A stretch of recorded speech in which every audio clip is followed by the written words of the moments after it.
J'avais une question à poser au peuple congolais. En vrai, je parle du peuple congolais, mais ça peut être pour le Sénégal, toutes les autres équipes africaines. Maintenant qu'il y a une grosse ouverture pour les qualifications de la Coupe du Monde et pour la CAN, les binationaux qui traînaient la patte, est-ce qu'il faut les récupérer? Il y a du pour, il y a du contre. Tout bêtement, moi je pense qu'il ne faut pas les prendre. Question de fierté, t'as refusé avant, c'est pas maintenant qu'on vient en Coupe du Monde qu'il faut venir avec nous, etc. Ce discours-là. Moi, de base, je suis plutôt sur ce discours-là. Parce que la fierté doit primer au-delà de tout le talent que le joueur il peut avoir. Mais maintenant, est-ce qu'il y a des joueurs dans les pays africains qu'on peut se permettre de refuser? Oui, il fait entre guillemets un peu sa star. Est-ce qu'on ne doit pas le récupérer?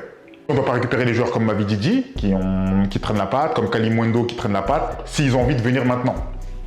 Les Bakwal et tout ça là. Parce que footballistiquement, ils apporteraient un plus.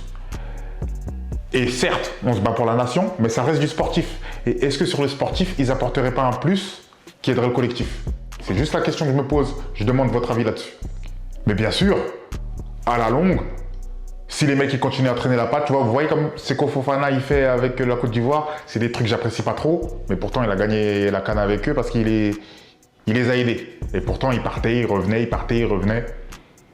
Donc c'est des questions que je me pose. J'ai pas d'avis tranché comme je vous ai dit dessus. Qu'est-ce que vous en pensez? Dites-moi.